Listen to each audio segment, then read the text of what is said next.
Bonjour et salut à vous tous, mes très chers amis. J'espère que vous allez bien, que tout se passe bien dans cette journée excitante parce qu'aujourd'hui, dans les calendriers mayas, c'est le jour du zircon. Le zircon, c'est le cristal de changement dans la vie. Je vous présente ici deux exemplaires de zircon parce qu'il peut avoir différentes tonalités de couleurs. Et donc, c'est très excitant déjà parce qu'on change de sphère vibratoire. On vient de passer les derniers 7 jours dans la 4e sphère de l'arbre de vie. Et maintenant, on commence un cycle de 7 jours dans la 5e sphère de l'arbre de vie. Je vais vous amener l'arbre pour que vous voyez bien où nous sommes dans notre voyage. Et donc, c'est très excitant parce que et là, on commence à connecter avec la conscience de Mars, de la planète de Mars. Donc, les voyages commencent à devenir intéressants. Il va commencer à quelque chose à pousser vraiment depuis l'intérieur. On se met à l'action. Et Mars nous apporte, dans sa fréquence supérieure, nous apporte la capacité initiatique, la capacité du sacrifice. C'est la planète qui va nous permettre de renoncer à ce qu'on aime le plus, à tout ce qu'on aime le plus pour pouvoir nous développer et nous permettre ce qui nous correspond finalement. C'est vraiment la 5e sphère gérée par Mars est la sphère de manifester la volonté supérieure de l'âme. Donc ça va au-delà de je fais ce que je veux. C'est quelque chose qui est plus fort que toi, qui vient s'installer dans ta pensée, dans ton cœur, et que tu n'as plus le choix de dire non.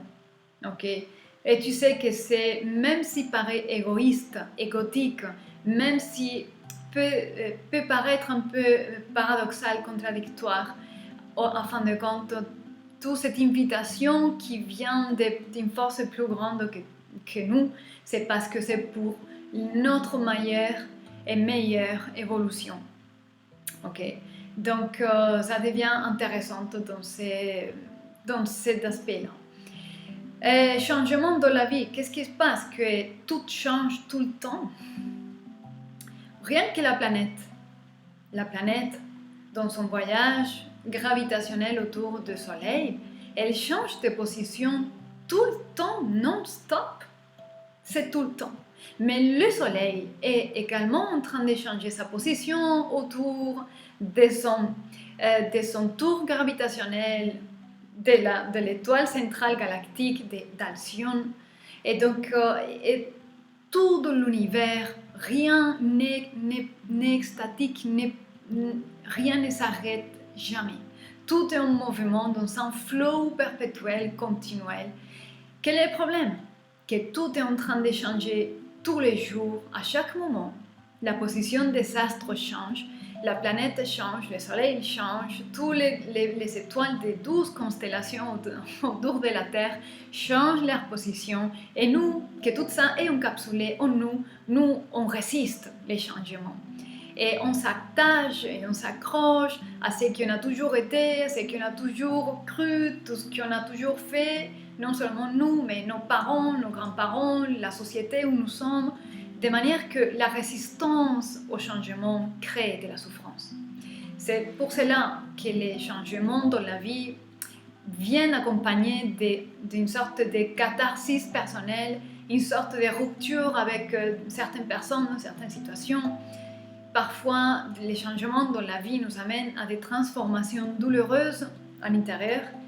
Et oui, mais encore, je vous dis que résister les changements, ça crée une souffrance interne qui est insupportable, invivable. Et résister et garder ça à l'intérieur va nous créer beaucoup de maladies psychologiques et beaucoup de somatisation physique de tout cet inconfort émotionnel qu'on vit. Et on peut ne pas dire un mot, on peut garder ça pour nous, mais ça va se voir. Notre équilibre psychologique, émotionnel, physique va craquer un jour ou à l'autre. Et donc, on ne peut pas éviter les changements. Et par contre, changer est le plus difficile du monde. Et comment je me rends compte, et ça devient une évidence, je me rends compte en fait que pour beaucoup de monde est beaucoup plus facile souffrir que changer. On va trouver toutes les justifications du monde pour résister au changement. On va se justifier, trouver des arguments intellectuels, tout ce que tu veux. On va trouver tout pour justifier le non-changement et pour continuer à accrocher à ces personnages, à cette identité, à une personne, à une relation, à une habitude. On va trouver les justifications, mais ce qu'on fait, c'est donner des explications et des prétextes pour ne pas changer, en fait. Donc c'est ça qui arrive, le changement est inévitable. L'unique chose qui ne change pas, c'est que tout change tout le temps, c'est inévitable. Et ça, c'est la puissance de la Shakti, la puissance du féminin. Et même si on est dans une sphère qui est masculine, c'est une sphère masculine et des décisions, des pouvoirs, des reprises de pouvoir, parce que le pouvoir, c'est d'exprimer, connecter avec la volonté de l'âme. Donc finalement, quand on connecte avec ça, rien ne peut nous arrêter. Rien ni personne ne peut nous persuader que c'est le choix à suivre et c'est la volonté à manifester. Okay. Donc voilà ce que je peux vous dire par rapport à ces cristals du zircon. Et maintenant, je vais vous amener, comme d'habitude, la plante et l'animal totem de ces cristals. Alors, l'animal totem de cette plante, maintenant, je sais que vous allez faire attention maintenant. L'animal totem de zircon, c'est l'araignée. De manière que si dans les rêves ou durant la journée où vous voyez des araignées, c'est parce qu'ils vous annoncent les changements dans la vie. Okay? Donc c'est les symbolismes, ou un des symbolismes qu'on pourrait donner à l'araignée, les changements dans la vie. Et la plante totem de zircon, c'est une plante que vous allez beaucoup aimer, je suis sûre. C'est le genévrier. Voilà. Je vais vous lire ses propriétés, que je l'ai quelque part par ici. Et alors, c'est ici. Alors, les propriétés de zircon, de genévrier dans sa dimension, et qui est la dimension végétale du zircon, c'est il permet de traiter les problèmes urinaires, lutter contre la toux, et il a des propriétés antirhumatismales, carminatives, antiseptiques, antifongiques et antioxydantes. Voilà les propriétés de genévrier, qui est la dimension végétale du zircon. Ok. Donc voilà pour le cristal, la plante et l'animal totem. Ah oui, je vous disais que je vous amène ici l'image de l'arbre de vie pour voir exactement où nous sommes. Alors, vous voyez, nous on vient de parcourir un cycle de 7 jours dans la 4e sphère, que c'est celle qui est de couleur bleue à droite. Et maintenant, on est juste en face, la 5e sphère, juste en face de la sphère bleue, à gauche, qui est rouge. Voilà, on est là, dans notre voyage vers la manifestation, la précipitation de la réalité qu'on veut vivre. Et donc, voilà, rouge. Pourquoi rouge? Parce que c'est la couleur de Mars, la volonté de l'âme, la volonté supérieure, l'énergie, la puissance. Voilà. Donc, on est là. Les sphères pour manifester la volonté supérieure. C'est une sphère mentale également. Ça connecte avec les sphères mentales. Donc, voilà pour l'animal et le cristal et tout, et l'animal. Et aujourd'hui, je vais être un peu révolutionnaire, mais quand j'ai pensé à cette énergie, la nouvelle énergie dans laquelle on rentre, je me suis inspirée. La première chose qui est arrivée à mon esprit, c'est une opéra que j'aime beaucoup, que c'est Il Barbiere di Siviglia de Rossini. Et donc, dans cet opéra, il y a la protagoniste, c'est Rosina. Rosina, elle est une adolescente de 16 ans qui est enfermée à la maison de son tuteur, qui est quelqu'un de très âgé, et qui veut la pousser.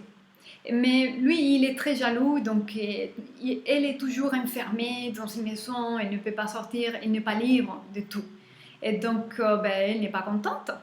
Donc, dans un des scénarios, Rosina a un prétendante qui est Lindoro. Et donc, et lui, il vient le chanter sous les balcons. Ça, c'est trop romantique. Mais quand elle écoute cette révélation d'amour, et elle découvre l'amour dans son cœur, il y a quelque chose maintenant qui le gère et qui le fait sortir de cette soumission. Et maintenant, elle devient rebelle.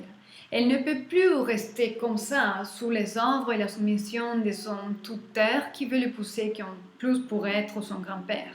Et donc, dans cette énergie de rébellion, de vouloir autre chose, aujourd'hui, comme quelque chose d'extraordinaire, je vais bien vous chanter. Et ces moments où les paroles qui, à moi, ça me touche dans cette aria de Rosina, qui chante finalement pour sa propre liberté et sa propre énergie de rébellion, pour transformer et changer sa vie, justement, parce qu'on est là. Donc, je vais faire un chant et traduction de ce que je chante en montant, parce que ça me paraît beau et ça touche en fait l'opéra, ça touche une autre dimension qui est différente à ce que le sanskrit touche. C'est la dimension émotionnelle qui touche l'opéra. Et puis, voilà. Donc, dans cette aria, Rosina, elle se voit dans le scénario et donc elle se parle à elle-même.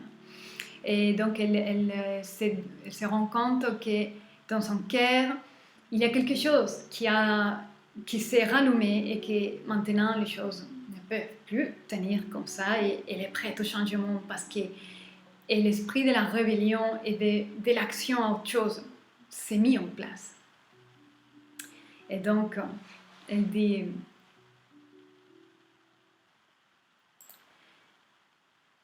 Io sono docile, son rispettosa, sono obbediente, dolce amorosa. Je suis docile, je suis respectueuse, je suis obéissante, douce, amoureuse.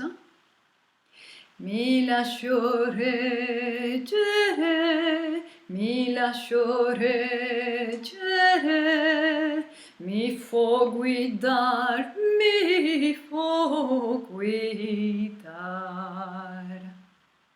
Je me laisse mener, je me laisse mener, je me fais conduire, je me fais conduire. Ma si mi toccano dove il mio debole, sarò una vipera, sarò. Mais si on me touche à mon point faible, je me ferai vipère, moi. E 100 trappole prima di cedere, farò giocar.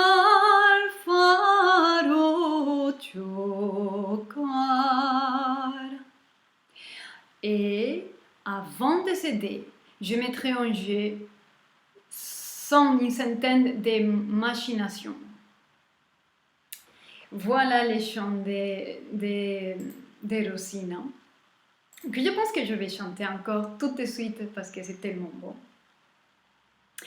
Io sono docile, son rispettosa, sono obbediente, dolce e amorosa. Mi lascio reggere,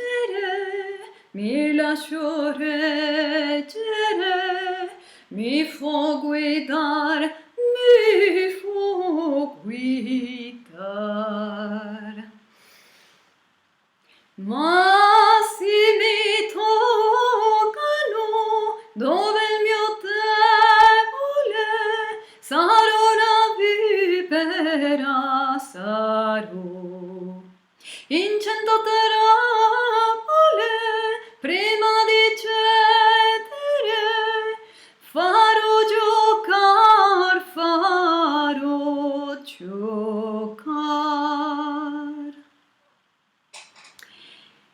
Et voilà mes très chers, ma petite folie de la journée, mais c'est quelque chose que j'ai au cœur et c'est la toute première chose qui a sauté à mon cœur et à mon esprit, cette énergie de vouloir sortir et ne pas permettre de se faire, d'être sous l'emprise des personnes, cet esprit de rébellion. Ok, c'est ça que j'ai adoré. Et puis voilà pour la journée. J'espère que ça va vous donner envie de chercher l'opéra parce que c'est vraiment très drôle et vous allez passer un bon moment. Pour finir, comme d'habitude, on va faire un petit tirage des cartes pour voir quel est le message que l'esprit de vérité de tarot voudrait nous passer. Oh! Déjà, c'est très chanceuse ce qui vient. Waouh!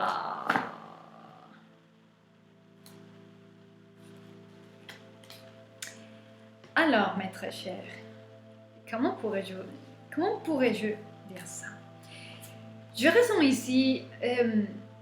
alors, il peut y avoir plusieurs possibilités.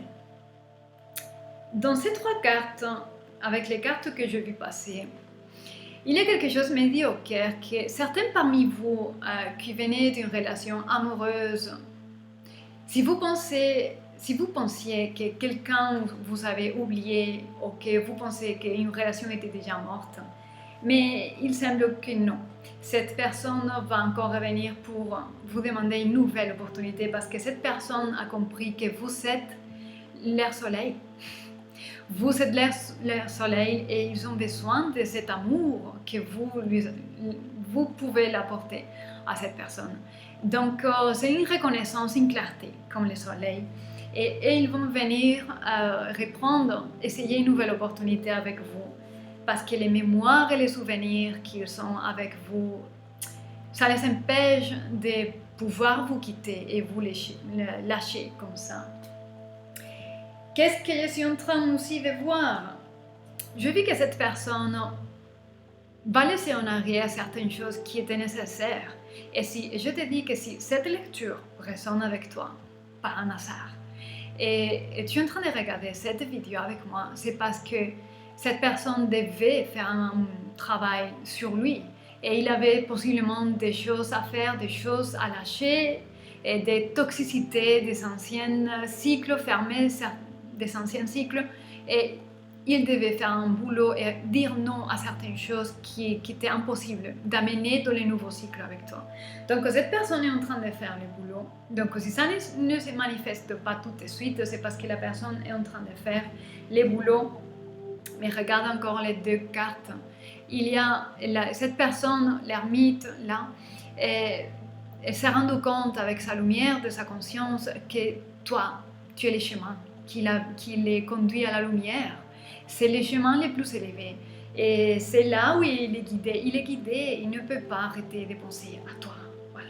Et il a le chagrin dans le cœur. Ton absence lui fait mal. Voilà. En plus de ça, tu as bloqué cette personne.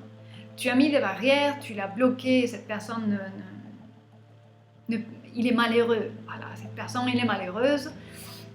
tu as mis des barrières et cette personne doit lâcher certaines choses, fermer certains cycles et lâcher certains attachements toxiques qui empêchaient une relation épanouie avec toi. Donc voilà ce que je peux te dire en espérant que ça résonne. Si c'est le cas, laisse-moi savoir s'il te plaît. Je serai heureuse de te lire. Passez une très belle journée dans ce nouveau commencement de vibrations. Maintenant, quelque chose de nouvel se remet en place, une nouvelle vitalité prend la place. Et puis, je vous dis à demain.